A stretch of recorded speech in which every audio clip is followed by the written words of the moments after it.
汉字对于中文初学者来说非常难。你有什么学习汉字的好方法吗？用平时去积累到的这些字去组个词，或者说去造个句子。今天我要采访一下我儿子，一位中学生，我要替正在学中文的朋友问一问，他是怎么从零开始学习汉字的？有什么诀窍或者是好方法？他已经学了9年的中文，而且每次考试在班里基本上都是前3名，可以说非常有经验。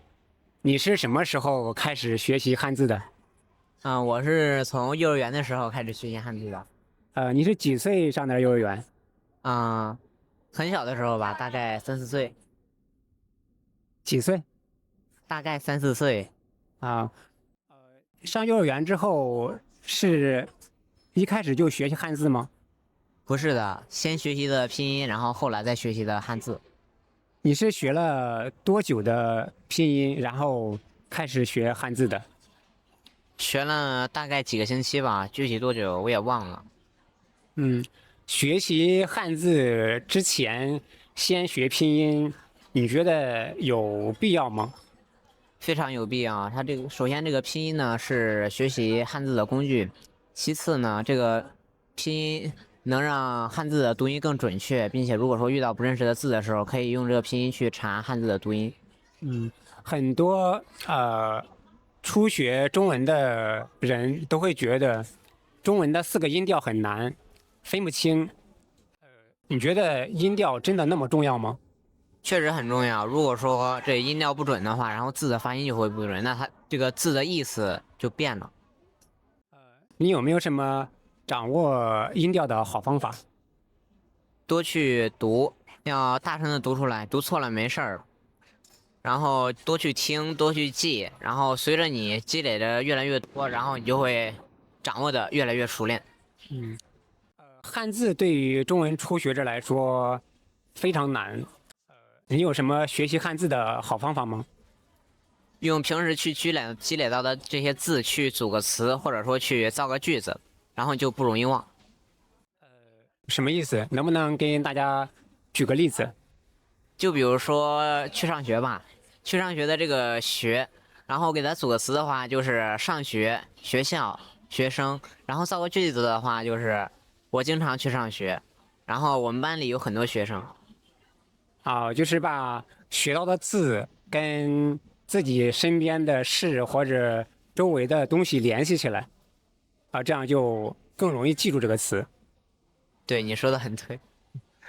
汉字很复杂，现在大家都用手机打字，你觉得现在去学习写汉字还有必要吗？会写汉字重要吗？会写汉字很重要，虽然说现在的手机上可以用语音，用输入法去把这个字打出来，但是呢，你去掌握这个汉字的读音和写法不容易忘，并且对这个字的印象很牢固。笔顺在写字的时候的那个笔顺，重要吗？我们可不可以随便画？不可以，它是经过几百年来成千上万的人总结出来最简便的方法。用这个笔顺去写字的话呢，又快而且又工整。就像打篮球一样，你有方法去打篮球，投的话呢就又不累，然后又省劲儿。当你看到一个不认识的字或者词，你通常会怎么做？以前吧，我就是去查字典，弄懂这个字的读音。然后现在手机很发达，然后我就是用这个不会字的字，我去用手机给它拍照，然后发给 AI，去问这个字的读音、用法及意义。你通常每天会花多长时间在学习中文上？课堂上也就1、2节课，然后回家的话就半个小时到1个小时左右。学了这么多年的汉字，你觉得最难的是什么？我觉得最难的还是笔画比较多吧。如果说死记的话，那记它会更难。那你是怎么去解决的？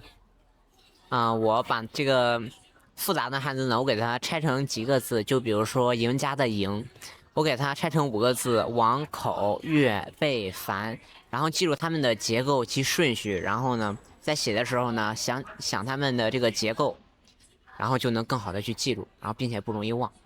哦，就像其实我觉得就像拼积木一样，就怕先把那个复杂的字拆开，然后再把它拼在一起。对，你说的很对。啊，你平时看动画片或者电视剧吗？是的，我会经常看。你觉得这些电视剧跟动画片对学习汉字有帮助吗？非常有帮助。这个汉字，就是看动画片呢，能遇到一些生活中经常遇到的汉字啊、短语，还有那些句子，然后呢，能让你积累的更多，然后掌握的更牢固。啊，如果让你去推荐几部比较适合初学者的动画片或者电视剧，你会推荐什么？我会推荐2个，第一个就是《喜羊羊与灰太狼》，第二个就是小猪佩奇，因为这2个呢，它的发音就是它的中文速度很慢，然后并且故事也比较丰富。